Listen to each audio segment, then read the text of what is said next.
So Alicia's going to go through the.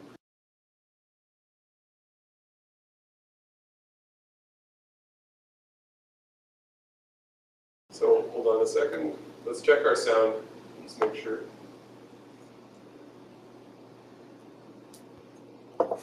Hello.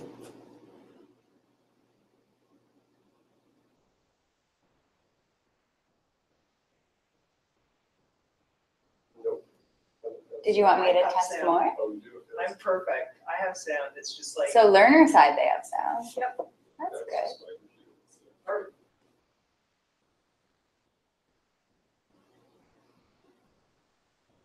Huh, put my hand down. Oh, it's weird. There's Okay, like a cool. me avatar. Oh, sorry. Oh, that's okay. There we go. But then that means you need to watch the feed, right? No, I'm just going to make sure that your audio is connected. Okay. Jamie's going to do all that stuff. So Okay. it's kind of disorienting, but 20 seconds.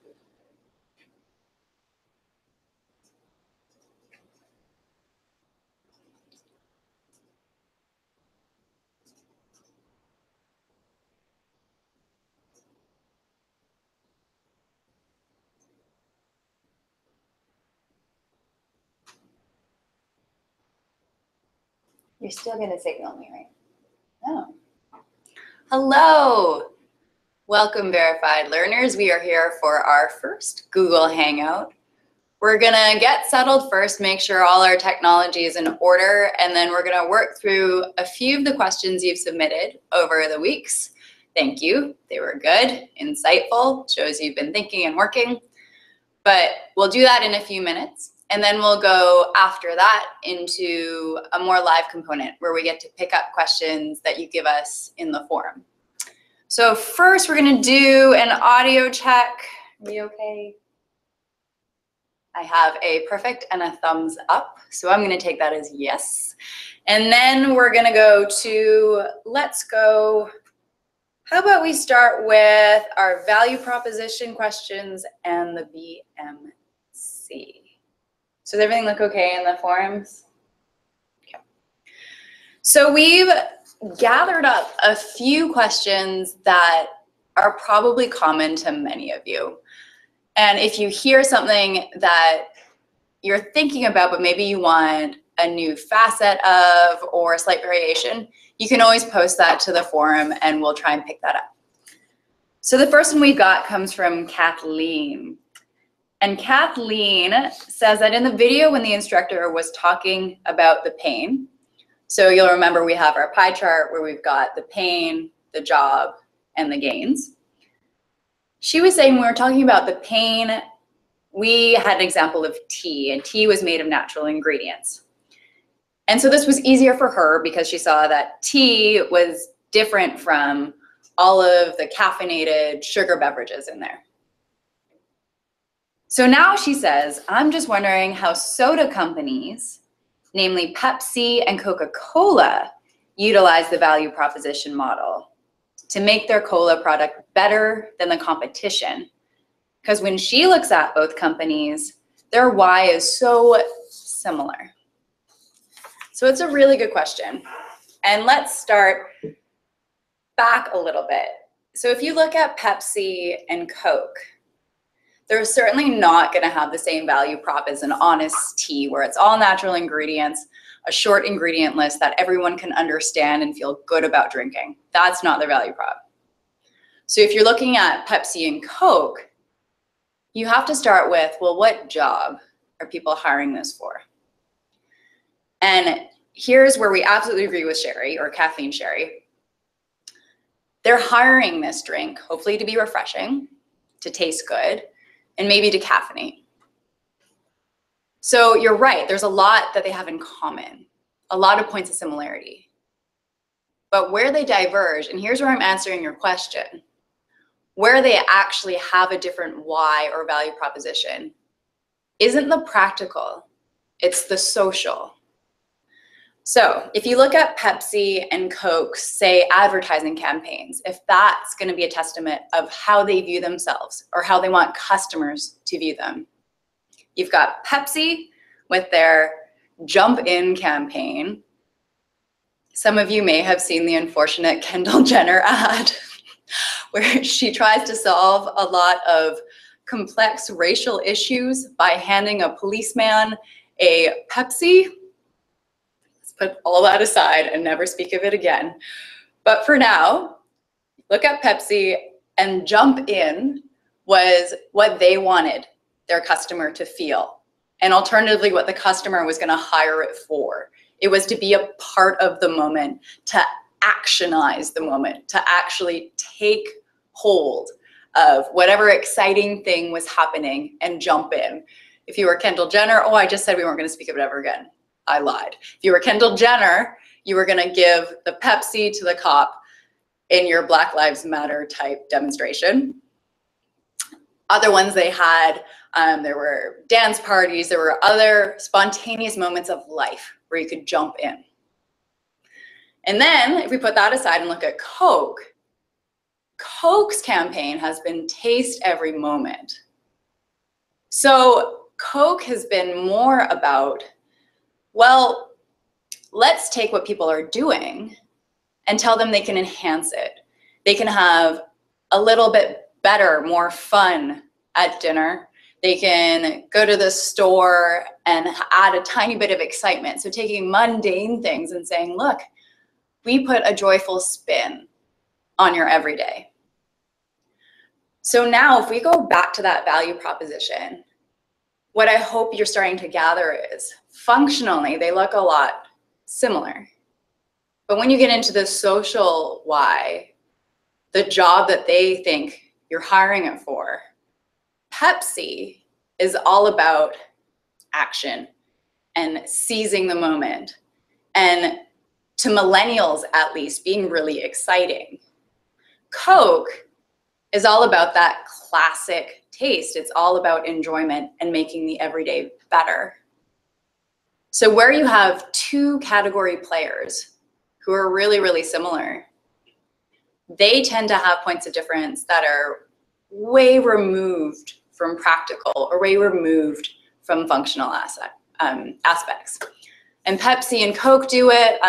You can look at Nike and Adidas. Functionally, they both have wicking fabric, they both have performance shoes. But once they get into the emotional or social aspect, it becomes a lot more differentiated.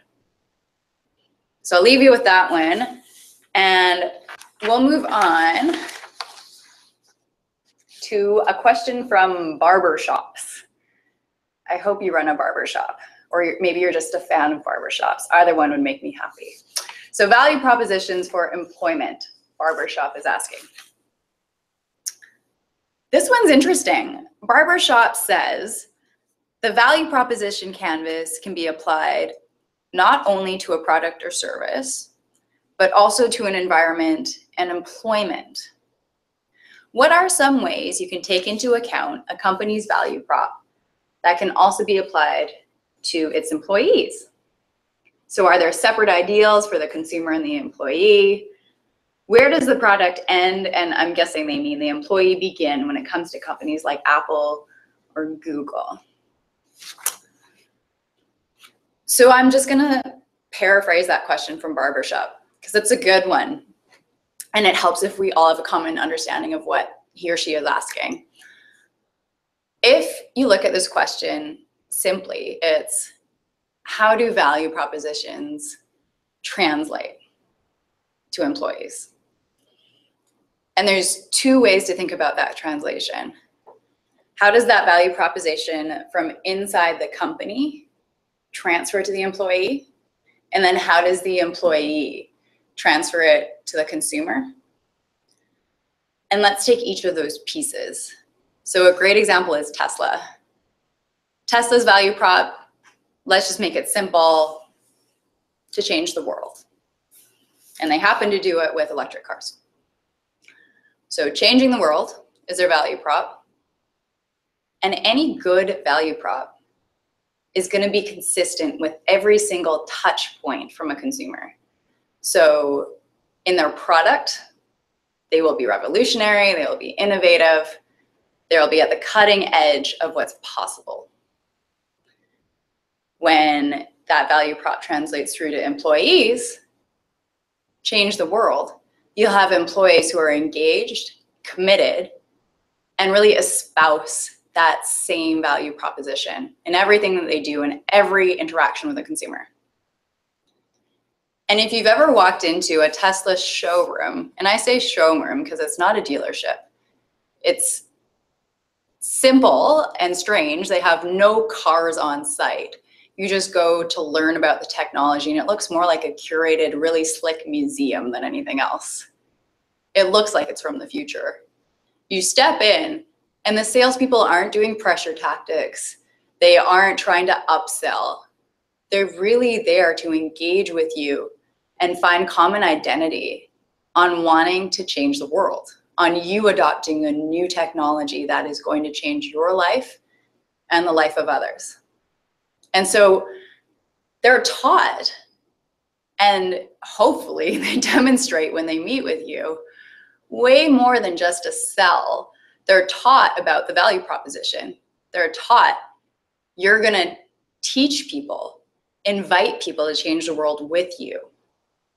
So that's the transfer from the value prop to the employees. And then the employees, when they actually engage with consumers to do that, you have this wonderfully knit linkage back to the value prop. And when you do that, you get this authenticity that consumers feel, that informs how they feel about the brand, that will reinforce the fit we talk about with value prop and consumers. So long story short,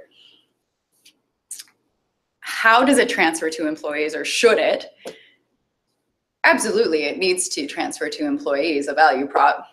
And the more you can transfer without losing the zest or the ethos or just the main components of your value prop, the cleaner that transfer is from the company to the employee, from the employee to the consumer. So if you can make it frictionless, the more you're able to build that fit and your brand and that resonance and identity between your consumer and the company.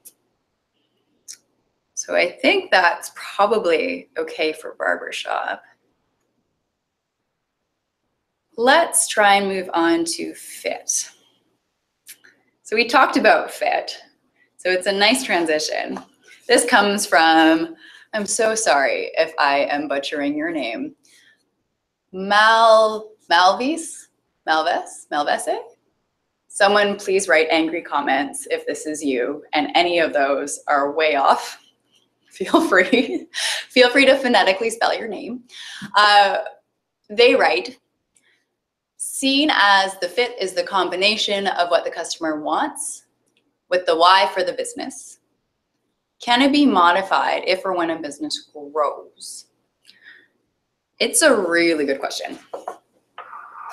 And it's nuanced. So as a business grows, you don't necessarily want to change your fit. If you look at a company like Apple, and they were all about changing our everyday lives, about how we interact with technology, about how we navigate the whole world around us. When they first had their terminals, their big, boxy, clunky computers, that was their value proposition. As they moved into, say, their first classic iPod, for those of you that remember, it had a click wheel and pretty clunky menus. That was still their value proposition, is, look, we're going to change the way you navigate the world around you. We did it with a computer. We're going to do it with personal technology now, portable technology. And as they're moving forward into your living room with Apple TV, into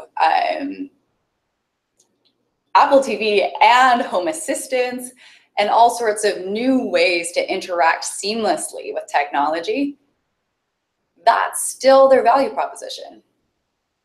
So it doesn't have to change. And in fact, it shouldn't, unless you think your consumer is hiring you for a different job. So with Apple, every single one of those product extensions or new lines, we're still hiring it to make our lives easier, to navigate technology seamlessly. That's still true. And into the foreseeable future, it's probably going to stay true for Apple. But when you see consumers start to hire you for a different job, that's when your value prop needs to change. So look at IBM. For those that aren't familiar with Big Blue, International Business Machines, they started out with these huge mainframes, these big computers that they would sell to companies mostly. It was an enterprise play. They weren't selling to just the public. It was just big companies. And they put probably the size of a refrigerator machine inside of these huge companies, and it would crank out calculations. And that was their business.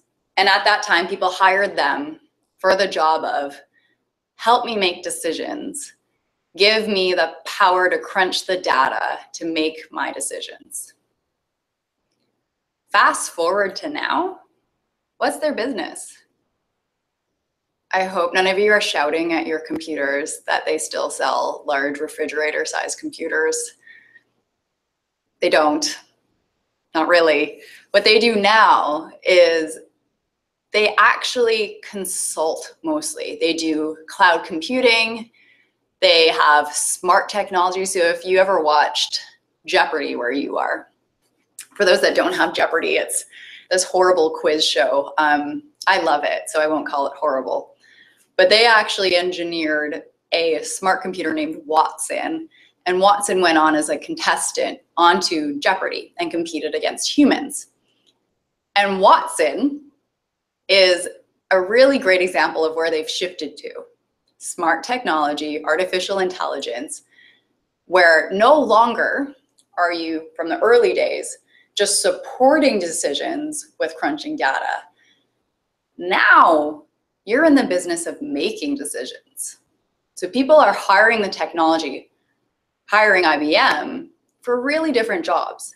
At the beginning, it was just really a high-powered calculator. And now they're hiring it to think independently. So their value proposition has had to change. At the beginning, their value prop was, we will give you high-powered machinery.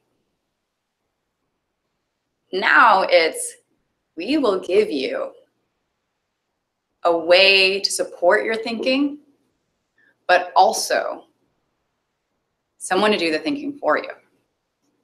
So you've had to see a switch, and that's all because the job has changed. So to answer your question, absolutely it can change, but only if and when the consumers see it as a different job.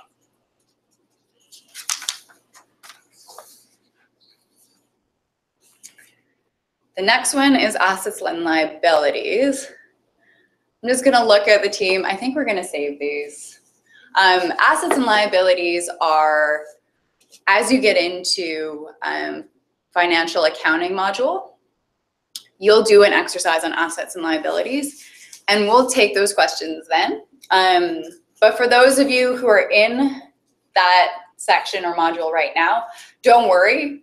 Still keep your questions coming through in the normal means, just writing them down in the forums, and we still monitor those. We'll just make sure we do them collectively for everyone later. Let's do, one from W.M.W. Larson, and this was about not-for-profits. Really good insight. It occurs to me that developing a strong value proposition, along with answering the why, how, and what questions that we have discussed, very well crafted, by the way, W.M.W. Larson, is just as important for a nonprofit organization as it is for the for-profit business. There are some variations, of course, i.e. nonprofits usually don't have products. It depends. But they have programs and services that should reflect their ethos. Do you agree? W.M.W. Larson, I am very happy to say I am staunchly in your camp. I agree. Strongly. So not-for-profits, or whether they are for profit, but say have a social enterprise, they have a social objective. They, as much as traditional businesses, will benefit from a strong value proposition. If you look at some that have done really well, if you look at Kiva, so Kiva does microloans and they crowdsource. So usually an average would be what, $25 per person.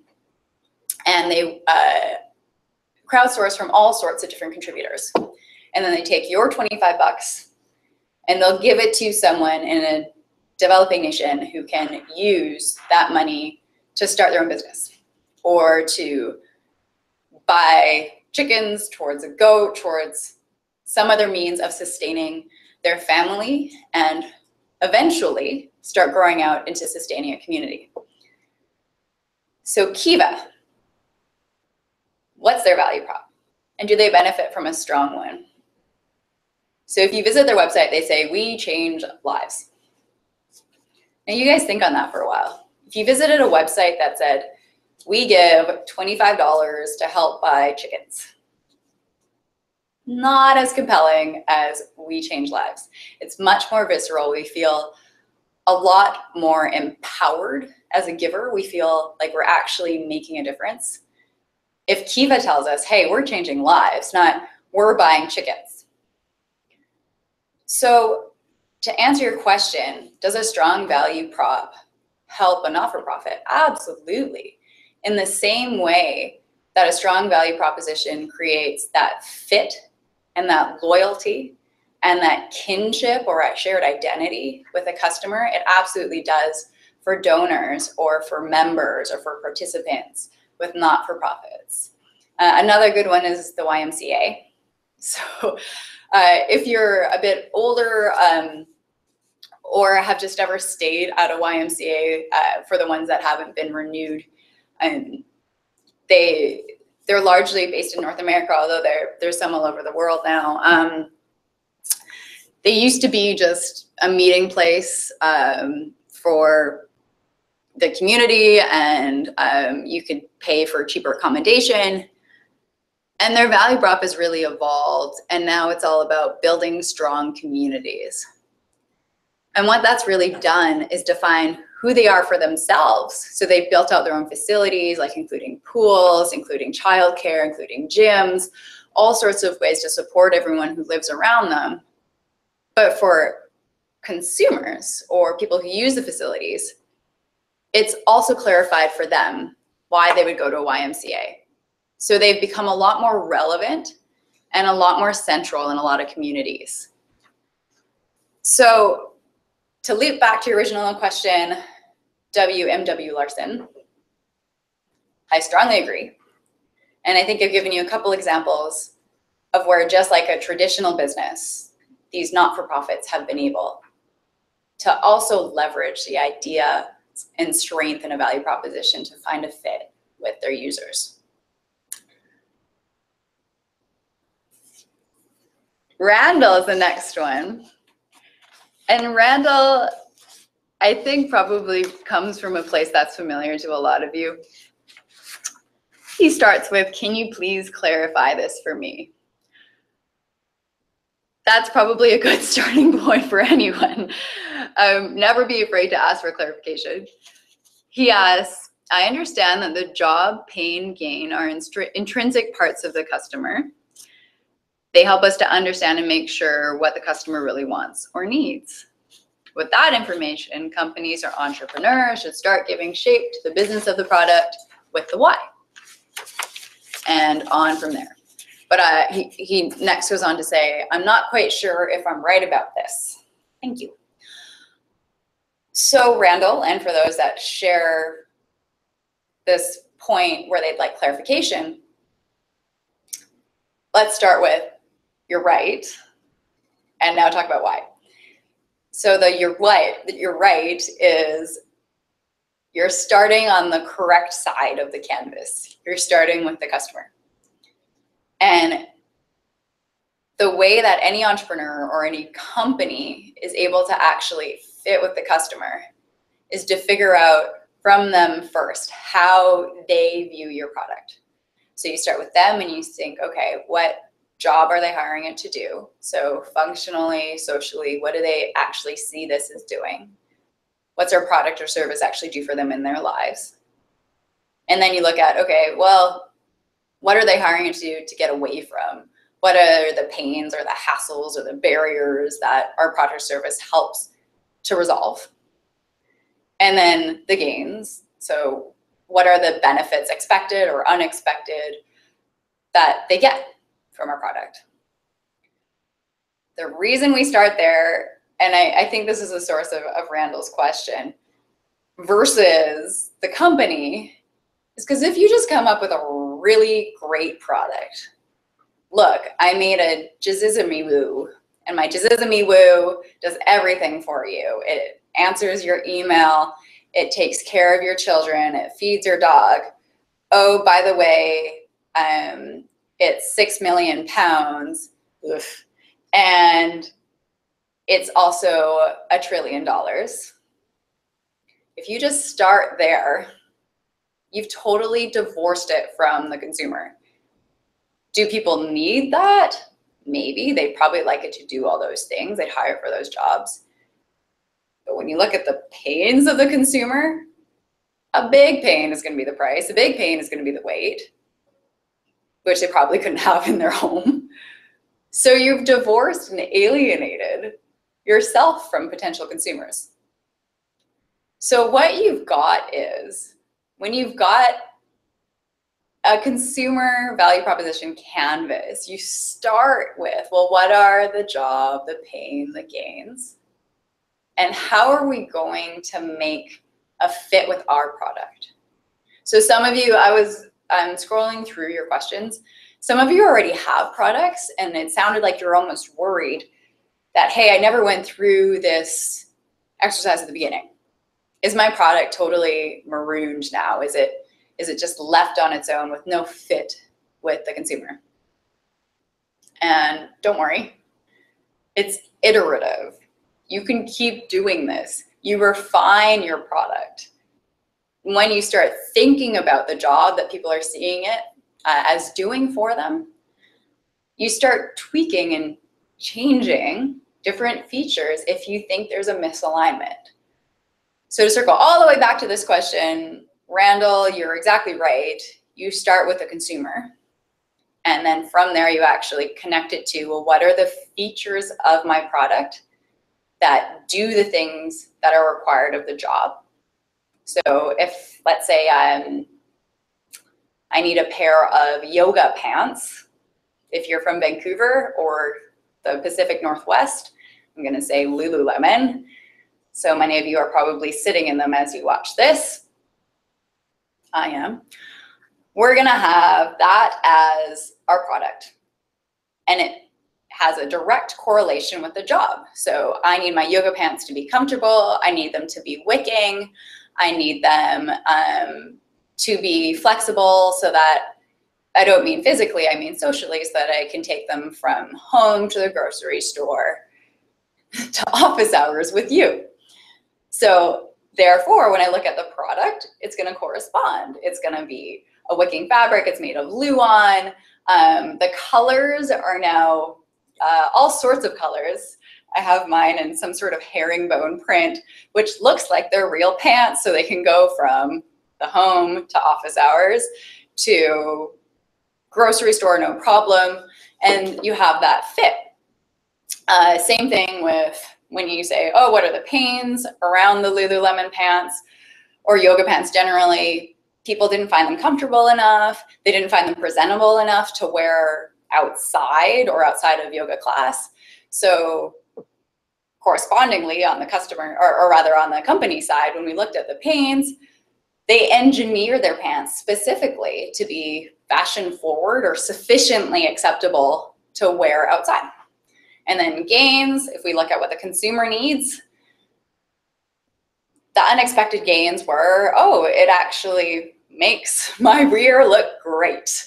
Oh, it actually has a silver material built in. True story, they thread in silver so that it's a natural deodorizer, and it actually keeps you cool when you're hot, well, cooler when you're hot, and warmer when you're cool.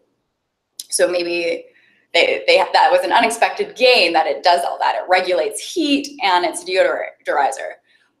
On the gain side for the company, there would be corresponding gains for them. So they actually have people doing R&D all the time about how this makes your bottom look, and they make sure that they have the right seaming, they have the right supports. I've seen the industrial designs that they've filed. They are extremely advanced. There's a lot of technology in that pair of yoga pants. They know that, and they keep innovating to keep us looking great from every angle. And then they also have a lot of R&D around deodorizing and around heat regulation. So you can see they start with the consumer and then they respond with their product. So I'll leave that for now and we'll move on. Let's see. Oh, we're at the half-hour mark. I'm going too slow. Okay, we'll go on. Let's try. Yeah, I really like Andrea's question. So Andrea posted this around a week ago, and she says, she's wondering if there's a process that helps entrepreneurs in getting the correct value prop. So while she was doing her exercise, she noticed that she started by writing the first thing that pops into mind and then slowly adjusting it by changing some words here and there. She didn't think this was the right approach or method. So what's the right method? Okay. I really hate to tell you this, Andrea, but it's pretty much the right method. So let's say we go back to one of the examples. A lot of you looked at Netflix, for instance, in the discussion forums. So with Netflix, if I were going to do a value prop for them, I'm going to do what Andrea said, and I'm just going back to her notes now. She said she started by writing the first thing that pops into her mind for the job and slowly changing the words. I'm going to take that and unpack it step by step and show you why that's actually right. So if you've got Netflix, we start on the customer side and we start thinking, okay, what job do we hire Netflix to do? Well, much like Andrea, I'm going to delve into what my impressions of Netflix are, like what I first have that pops into my mind. And it's probably going to be, well, I watched Netflix as a way to be easily entertained without having to leave the comfort of my couch to do anything. It's streaming, so it's convenient. It has a wide range of content, and it's relatively cheap. So I'm hiring it to keep me entertained without having to put in a lot of effort or money on my part. So Andrea says, is that right? She goes on to say, though, I now iterate. I now go back and forth and try and adjust words.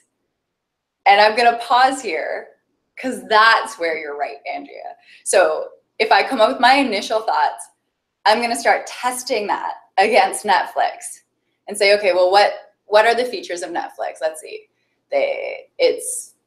It's really easy to access. There's a pretty low subscription rate.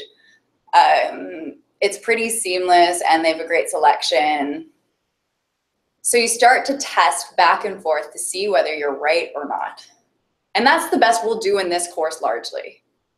If you're in the real world and you're an entrepreneur, there's this whole thing called consumer market research. And people build courses around it. We actually have quite a few that run here. And people build whole industries around it, consulting industries around market research, where those initial gut feelings that we're asking you for in this course, they actually validate them, and they'll validate them with primary research and with secondary research. So in the real world, and this is outside the confines of this course, you don't need to do this, but in the real world, you might take a survey of people and say, well, what do you hire Netflix to do? When do you use it? What do you watch? Why Netflix and not another service? And you try and get insights into why they're going to use your product. And that's primary or original research stuff you do yourself. But you can also look to companies like Nielsen, Vivid Data. Those are the big giants.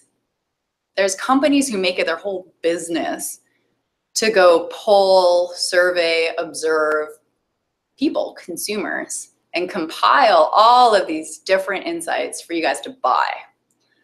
So long story short, you're doing it right, Andrea. You just got to go come up with what you think the product or service is being hired for by consumers, and then you test it against the actual product or service features, and you can change what you have in your canvas once you actually go through the testing process. But if we were out in the real world, you might look to come up with some original data, or you might look to see whether you can use data that's already been compiled. So Janet came up with a neat one. She was asking about healthcare organizations, schools, charity organizations, and what if we have a value prop for them that conveys the wrong image? How do you come up with one for these types of organizations that doesn't portray the wrong image? Janet, I'm going to start by asking, what is wrong? What does wrong mean? Wrong for who? And I'm going to be so annoying because you've talked to me now for 35 minutes, and I've said this in so many different ways, but I'm going to say it again. Janet, the whole point of your value proposition is to build it from the eyes and the perceptions of your consumer. And when you ask what's wrong or what is misaligned, it's all just going to be what your consumer thinks is right or wrong. So to reposition your question, how can we make sure that we don't come up with a sort of wrong image for schools and charities and so on? Just got to start with the consumer, or in this case, a donor or a member or a student or a parent, and ask them, what job are they hiring your school for, your charity organization for, your hospital for? And make sure that you're doing enough research and speaking to them and actually seeing what their insights are, and that's your starting point. And if you're starting from, well, what are they hiring us for? Then you can't go wrong. Then you're just really responding to what your consumer is asking for. I think you get into rough waters if you do an exercise within an organization that's entirely divorced from your user base.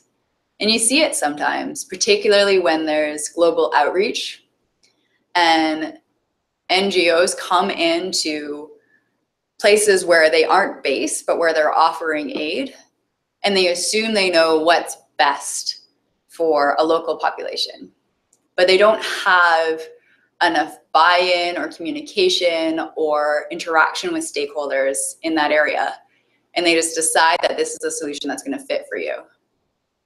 And the stakeholders are alienated because no one took the time or even asked to understand the job that they're hiring this charity for or this NGO for. So always start with your consumer and you'll be okay. I think that's the big takeaway, Janet. I want to save some time for live ones. So maybe we'll take one more off our list and then Let's just the BMC. Yeah. So we're gonna go down there. Yeah, Moni. All right, the BMC. Okay, friends. The BMC, let's do a really good question that I think comes up a lot. So Moni writes, and I'm so sorry if it's pronounced a different way. M writes, so I am having a difficult time understanding key activities and key resources. So remember, we had two different blocks, key activities and key resources, and why these need to be separated. I find it confusing since I believe it's the same thing. The same answers could fall into either one. Or maybe I'm not getting the difference. This came into sort of her purview or her senses while she was doing the BMC for CAR-TEMS. So all of you, since you're watching this, are verified and know what CAR-TEMS is. So I'm not going to spoil this for anyone, and you'll all have a common parlance or language if I talk about CAR-TEMS. So why don't we just go there? So key activities and key resources. Key activities are things the company does that they have to do to deliver the value prop. So for CARTEMS, it's, well, employee training. We have to make sure that our employees are, well, cheerful, are able to make independent decisions that help the consumer. So if debit cards are out, for example, they might give away free donuts if their terminals aren't working. All of that takes a lot of training. So a key activity for them is proper onboarding or training of employees, initial training of employees to welcome them into the company so that they understand the value proposition and are trained well enough that in new or different situations, they can still act in a way that's consistent with the value proposition. So to repeat, a key activity for them would be employee training. Now, a corresponding box, and one that's related, is definitely key resources. But to be able to train them, like that's the activity, the corresponding resource is the input. What do you actually need in terms of capital, human capital, financial capital to actually make that happen? So key activities are things you do. Key resources are the inputs. So to actually deliver their value prop, they're going to need a talented pool of employees, employees who are committed or who engage with the company. So they're going to need a pool to actually draw from. They're actually going to need the people with the hands and the minds and the hearts that go along with what their key activity is. A better way to look at it might be if we look to key activities and key resources for CARTEMS around the donuts themselves. A key activity for them is, well, it's going to be really high-end processes around making these gourmet donuts. So they're going to need really refined processes that showcases their really fresh and downright expensive ingredients. So those are going to be key activities, is high-end processes for cooking, for baking. The key resources, the inputs to do that might be things like really sophisticated machinery, might be things like, well, key input is going to be their small batch flour. It's going to be all of their fillings, their seasonal custards, their fruits.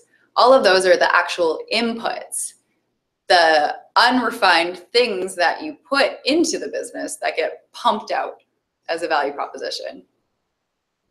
So if I'm going to reduce this even further for you, think of this as a sausage machine.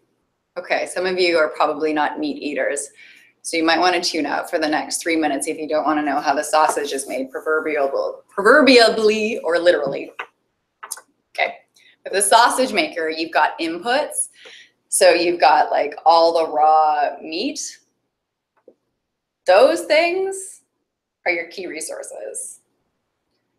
You putting it through and everything that you add in the machine as it encases it, puts it into a form, all the different actual movement and activities, so the value added things that you're actually doing, those are your activities. So to put that again for you, just to confirm, all the raw meat and the spices and all that stuff that goes into the back of your sausage maker, those are your resources, those are inputs. When you actually put it into casing, when you run it through the machine, all of those are your key activities. What are you doing to transform those resources into your output? It's a nuanced and a bit of a difficult delineation, but ask yourself a litmus question whenever you're confused about what goes into which box. Is this an input or is this something I'm doing? Do we have time for one more? One more. Oh, we better make it good. Okay. Oh, this one is a big point of confusion. So This comes from Mantian, and I'm so sorry if that's wrong.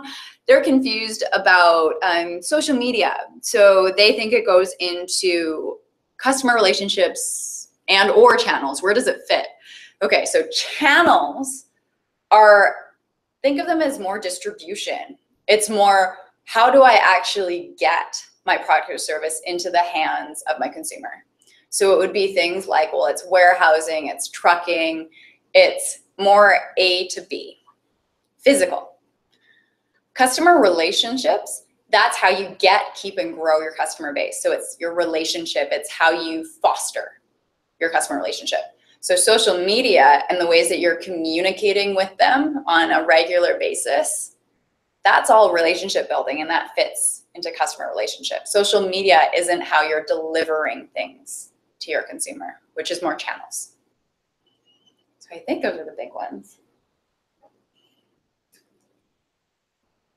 So I guess I should close out. Thanks for hanging out, and we'll see you soon. Oh, we're going to take live questions. Just kidding.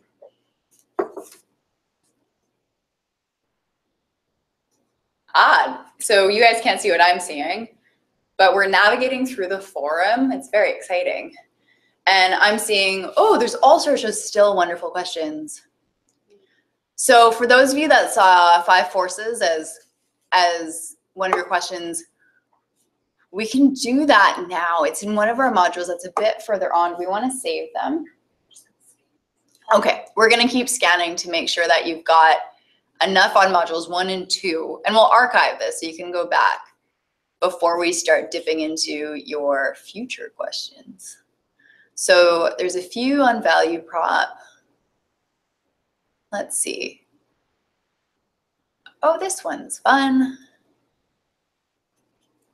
Let's see. How does a company link their products with why based on a customer's thoughts? Sometimes maybe you make a great product and it seems great, but it doesn't connect with the why. So the connection with the why, it's something we've talked about a couple times. I'll talk about it, but I'll mostly throw you to more resources if you're looking.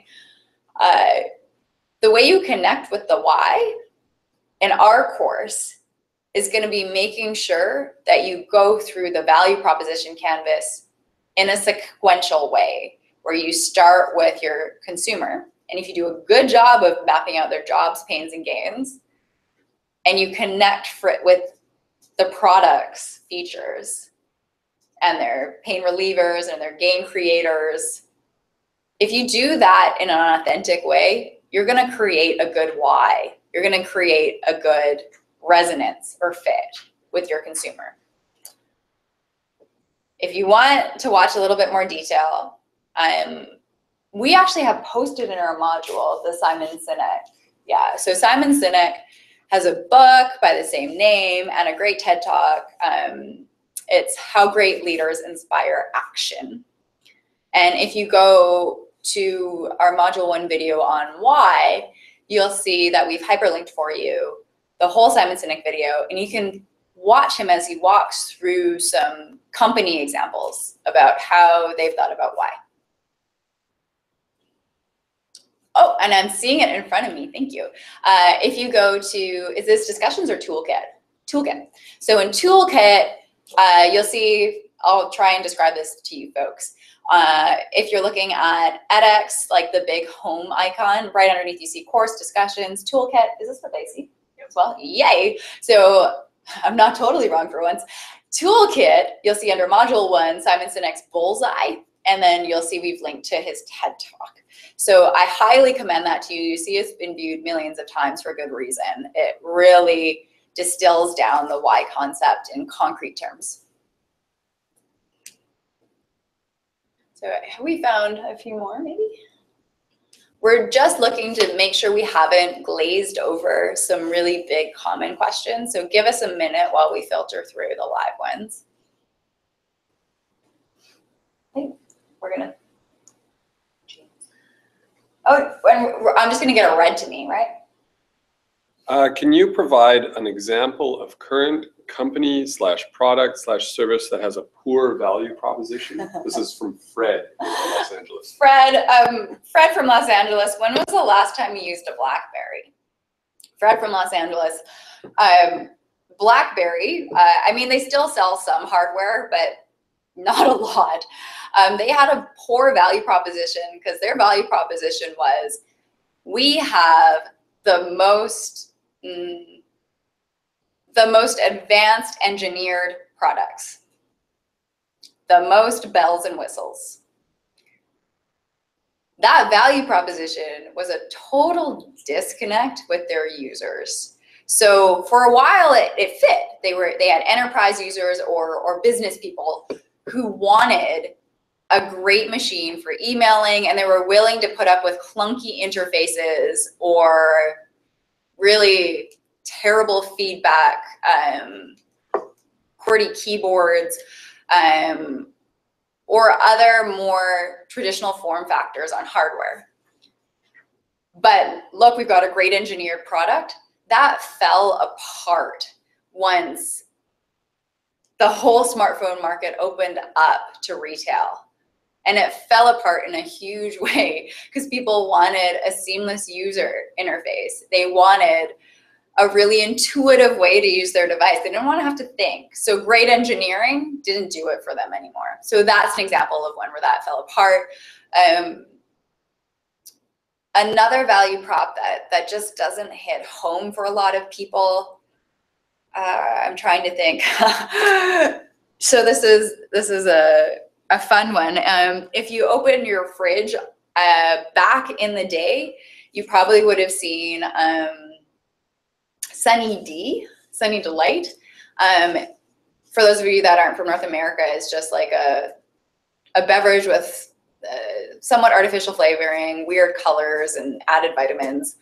And before it was seen as desirable by consumers to have great engineered drinks. And Sunny D sold itself as, we are a healthier engineered alternative. That was their value prop, is, look, we will get you vitamins.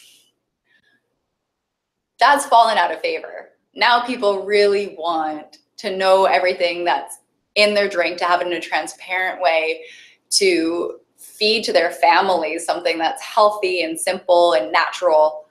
And that value prop just doesn't hold anymore. So those are a couple examples where we have bad value propositions. And I want you to think of bad value propositions as just one that doesn't fit with the consumer. It's a good question.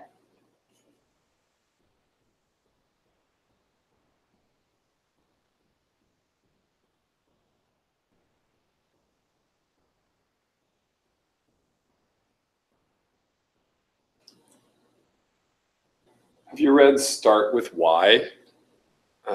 Rocky K asks. Yeah. He thinks it was a good book, and the Cardam studies show how a company's leadership trickles down to the root of their training and culture. Yeah. So that's a great comment from Rocky. So Rocky read Start With Why, which is our Simon Sinek book, and then you'll see the TED Talk ties in with the same topic. And he ties it to Cardam's to say, it's a great example, and I hope I'm not misparaphrasing you here, Rocky. It's a great example of how the why is going to inform every other business function. Stay tuned, Rocky and others, because it's an observation we make as well towards the end of this course, where we say, look, if you can tie this value proposition in an effective way through all your functions, be it HR, be it accounting, be it finance, be it marketing, strategy, if you can do that in an authentic way, like Cardam's has been able to do with, say, employees, that's when you achieve real success with your business. Really good insight. Oh, we're running out of time. All right, friends. So thank you, verified learners. It's been fun for me, and I hope not painful for you. Ha, pains, value proposition, puns. I swear I'll stop. So we are at time. If you have more questions that are spilling over, keep putting them into forums, and we will do our darndest to try and get back to you. If you have comments or other things you just want to throw out there, keep those in the forums too. We saw some really great activity over the past couple of weeks, and we expect to keep seeing it. You guys are pulling up wonderful examples from Netflix to Amazon to Apple. Really great companies to look at for value props. So stay tuned. We will hold this again in a couple weeks, in 3 weeks, and we'll round up more questions from further modules as you progress. Have a great day, and we'll talk soon.